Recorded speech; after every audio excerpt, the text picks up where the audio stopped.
शिवसेनेचे पक्षप्रमुख सन्मान्य एकनाथजी शिंदे साहेब, महाराष्ट्र राज्याचे उद्योगमंत्री सन्मान्य उदयजी सामंत साहेब, व्यासपीठावर बसलेले सर्वच मान्यवर, माफ करा सगळ्यांची नावं घेत नाही, समोर उपस्थित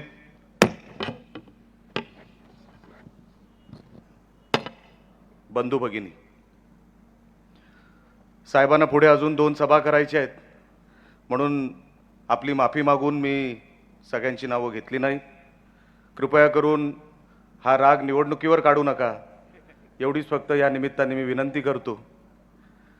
कारण का निवडणूक आता शेवटच्या टप्प्यावर आलेली आहे. अवघे 2 दिवस निवडणुकीला राहिलेले आहेत. ही निवडणूक कशी चालली आहे हे तुम्हाला काय वेगळं सांगायची काय गरज नाही. रोजच सातत्याने आम्ही तुमच्या समोर बोलतोय, आपलं मत मांडतोय, शिवसेना म्हणजे काय हे तुमच्या समोर ठेवतोय. आणि जिल्ह्यामध्ये मालवण आणि मालवणमधली निवडणूक ही सर्वात जास्त गाजते. ह्याचं कारण काय हे तुम्हाला काय वेगळं सांगायची काय गरज नाही. आज आपण मालवणमध्ये विजन डॉक्युमेंटच्या माध्यमातून आपल्या समोर एक विजन ठेवलं. ते विजन काय असावं की 21व्या शतकातलं आपलं शहर दिसलं पाहिजे. सन्मान्य शिंदे साहेबांकडे नगरविकास खातं आहे, तर साहेबांकडे जो विभाग आहे त्याचा अभ्यास करून की आपण काय मागायचं साहेबांकडे. आज साहेब आपल्याकडे आलेले आहेत, नगरविकास खातं त्यांच्याकडे आहे, तर आपण काय मागितलं पाहिजे. तर फक्त मी एवढीच विनंती करतो साहेब, मागच्या 10 वर्षामध्ये आपण जेव्हा मला प्रवेश दिला होता तेव्हाही मी व्यासपीठावर आपल्याला बोललो होतो की साहेब 10 वर्षामध्ये या मतदारसंघाला काहीच मिळालेलं नाही, एक मोठा बॅकलॉग या मतदारसंघामध्ये आहे. तर आपण नगरविकास खात्याच्या माध्यमातून, एक आमचं कुडाळ शहर आहे, ती नगरपंचायत आहे आणि आमची ही मालवण नगर परिषद आहे. सर आपण जर ठरवलं तर हा चेहरा मोहरा आमच्या या शहराचा हे तुम्हीच बदलू शकता.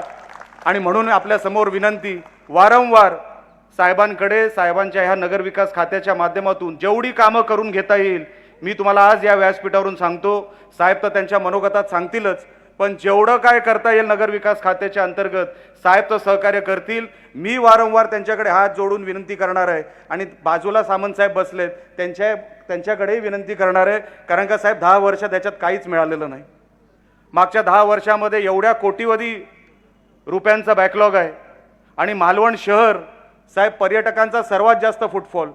मी अनेक वेळेला उदाहरण देतो, मी जेव्हा साहेब पंढरपूरला गेलो होतो, पंढरपूर हे तीर्थक्षेत्र आहे. असंच मी माहिती काढली की सर्वात जास्त महाराष्ट्रामध्ये नगरोत्थानचा निधी कुठे मिळतो, तर साहेब पंढरपूरला मिळतो, कारण का ते तीर्थक्षेत्र आहे.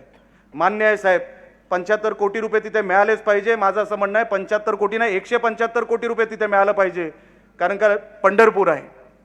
तर साहेब आपण कोकणामध्ये नगरोत्थानचा निधी 2-3 कोटीच्या पलीकडे आम्हाला मिळत नाही. तर मी साहेब आपल्याला विनंती करणार आहे, किमान 10-10 कोटी रुपये तरी आता सुरुवातीला आपल्या नगरोत्थान हेडखाली जर तुम्ही आम्हाला दिलेत, एक मोठं काम या शहरामध्ये होईल. ते तीर्थक्षेत्र जसं आहे तसं आमचं पर्यटन क्षेत्र आहे. तिथे जसा फुटफॉल वर्षातून 1 किंवा 2 वेळा होतो साहेब, आमच्याकडे वर्षभर फुटफॉल होतो. आमच्याकडे वर्षभर पर्यटक येतात. सिंधुदुर्ग किल्ला आमच्याकडे आहे. वेगवेगळ्या माध्यमातून मालवणची किनारपट्टी बघण्यासाठी इथूनच नाही तर परराज्यातून पण आमच्याकडे लोक येतात. तर त्यांच्या सोयी सुविधा हे सगळं शहर आम्हाला नीटनेटकं करण्यासाठी एक साहेब विजन डॉक्युमेंट मी ठेवलं की तुमच्या माध्यमातून जर आम्हाला मामा वरेरकर इकडे सांस्कृतिक भवन उभं करता आलं तर साहेब तेही तुमच्या माध्यमातून होऊ शकतं. मी सगळ्यात साहेब पाडा तुमच्याकडे वाचणार नाही, कारण का ते सगळं मी आपल्याला निवेदन स्वरूपामध्ये आपल्यासमोर ठेवणारच आहे. पण हा साहेब मोठा बॅकलॉग जर कोण भरून काढू शकतो तर साहेब फक्त शिंदे साहेबच काढू शकता, तुम्हीच काढू शकता.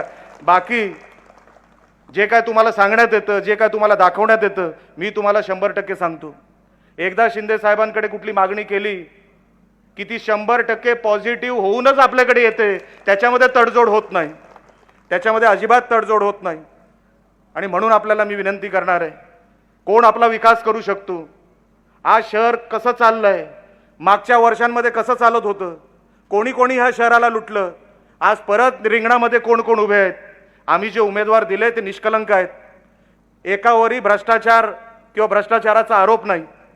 आणि असे उमेदवार जर तुम्ही तिकडे पाठवलेत तरच ते तुमची सेवा करू शकतील. आणि जसं आता सामंत साहेबांनी, दत्ता सामंत साहेबांनी त्यांच्या मनोगतात म्हटलं, अहो देव रामेश्वराच्या मंदिरात शपथ घेऊन सांगणार की आम्ही 1% भ्रष्टाचार करणार नाही, हे फक्त शिवसेनाच करू शकते, इतर कुठल्याही पक्षाने केलेलं नाही. इतर कुठलाही पक्ष करायचं धाडस देखील करणार नाही, ते शिवसेनेने केलं. असे निष्कलंक उमेदवार आम्ही उतरवलेले आहेत. पण टीका कोणावर होते? माझ्यावर होते. ती होऊ दे.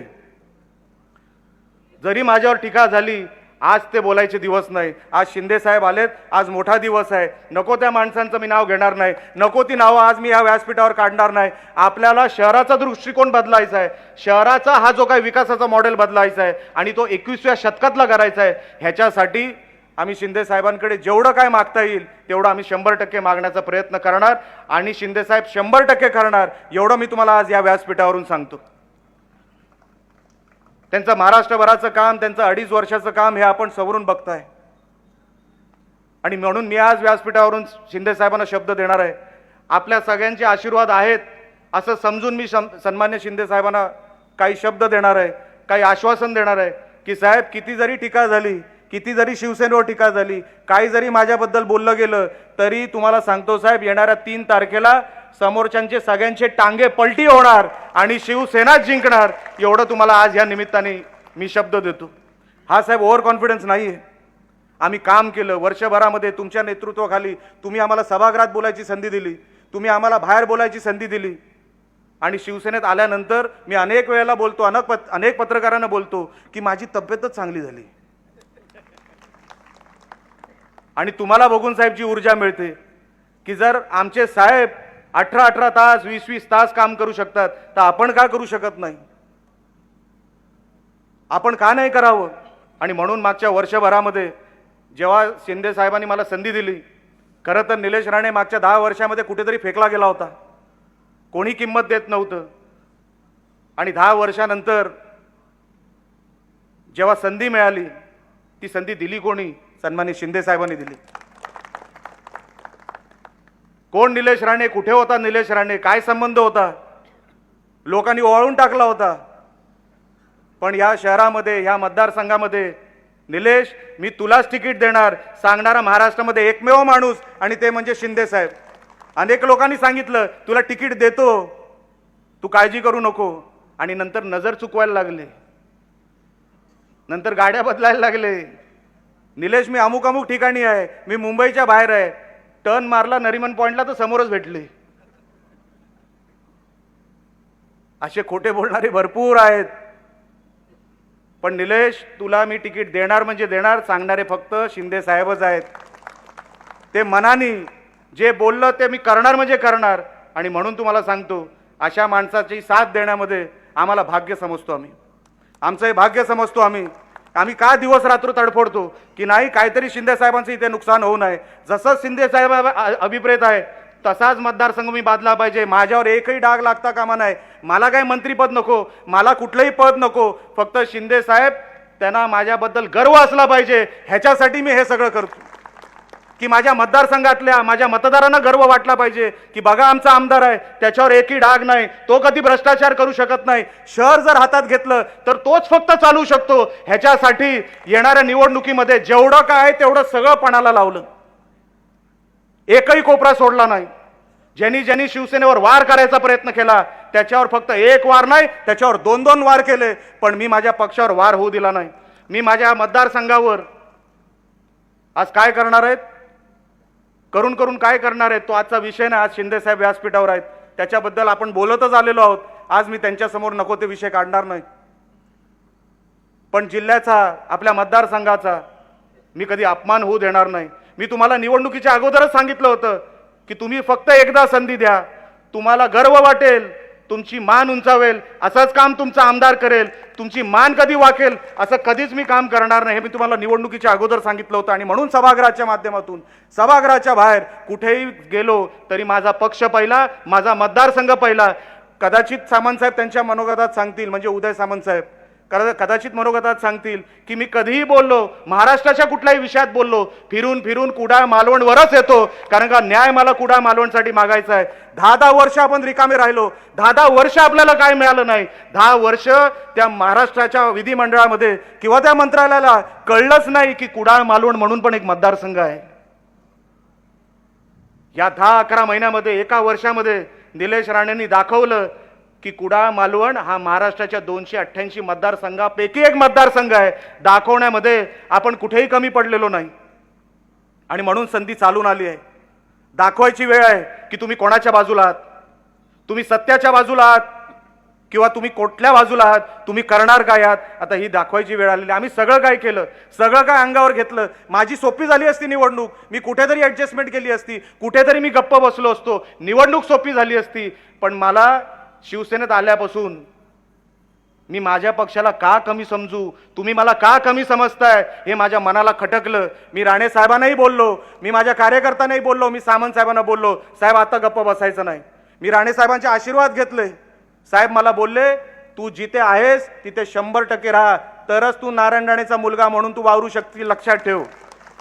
शिंदे साहेबांनी तुला संधी दिली आहे आणि जर तिकडे कुठे तडजोड केलीस तर मी तर सोड, देव पण तुला माफ करणार नाही. आणि म्हणून त्या माणसाला कधी सोडू नको. म्हणून मी बोललो, कुठलीही ऑफर द्या, कुठे काही असू दे, निलेश राणे शेवटच्या श्वासापर्यंत सन्मान्य एकनाथ शिंदे साहेबांबरोबरच राहणार. उद्या काही जरी नाही मिळालं, कुठेही नाही, जरी कुठे काय मी गेलो, घरात जरी बसलो, मी तर पत्रकारांना पण सांगितलं की साहेब जर कुठे पीए कमी पडत असेल ना तर मी साहेबांचा पीए बनायलाही तयार आहे.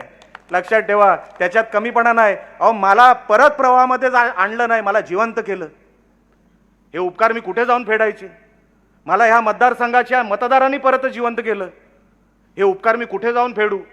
तुम्ही माझ्या घराला काय नाही दिलं, एक मुख्यमंत्री पद दिलं, केंद्रीय पद दिलं, घरात 3-3 पदं दिली.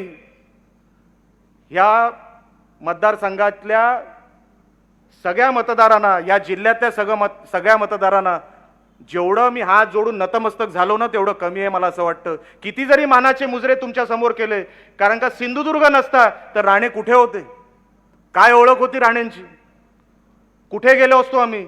तुम्ही आम्हाला सांभाळलं. आता आम्हाला मतदारसंघ, तुम्ही जे आशीर्वाद दिले त्याची परतफेड करण्याची ही वेळ आहे. एक संधी फक्त आम्ही तुमच्याकडे मागतोय, ही एक संधी दिली नाही. 21/21 तिकडे तुमचे सेवक म्हणून आम्ही तिथे उभं केले. तिथे कोण मालक जाणार नाही, तिथे जातील तर सगळे तुमचे सेवक जातील. तुमच्यासाठी कधीही तुम्हाला खिशात हात घालावा लागणार नाही. कुठली तरी परवानगी मागायची आहे, कुठेतरी आपल्याला कोणाला तरी भेटायचं आहे, तुम्ही हक्काने त्या नगरपालिकेच्या बिल्डिंगमध्ये जाऊ शकता आणि हक्काने सांगू शकता, तुम्ही रामेश्वराच्या देवाकडे तुम्ही शपथ घेतली आहे, तुम्ही आमच्या घराचे दाखले दिले पाहिजे. एक जरी तुमच्याकडे कोणी रुपया मागितला माझ्या पक्षातून, माझ्या उमेदवारांनी किंवा माझ्या उद्याच्या नगरसेवकांनी, तर मी तुमच्यासमोर नाक घासायलाही तयार आहे. पण माझा एकही उमेदवार, माझा एकही म्हणजे शिवसेनेचे एकही उमेदवार, शिवसेनेचा एकही नगरसेवक तिथे निवडून गेल्यानंतर तुमच्या समोर किंवा तुमच्या खिशाला हात लागेल असा माझा नगरसेवक, आमच्या शिवसेनेचा नगरसेवक करणार नाही. हे तुम्हाला आज या व्यासपीठावरून शब्द देतो. तुम्हाला कुठेही तक्रार असेल तर ती डायरेक्ट माझ्याकडे आणा, आमच्या सामंत साहेबांकडे आणा. मी शिंदे साहेबांना सांगणार आहे, साहेब ह्या माणसांनी पण जीवाचं रान केलं.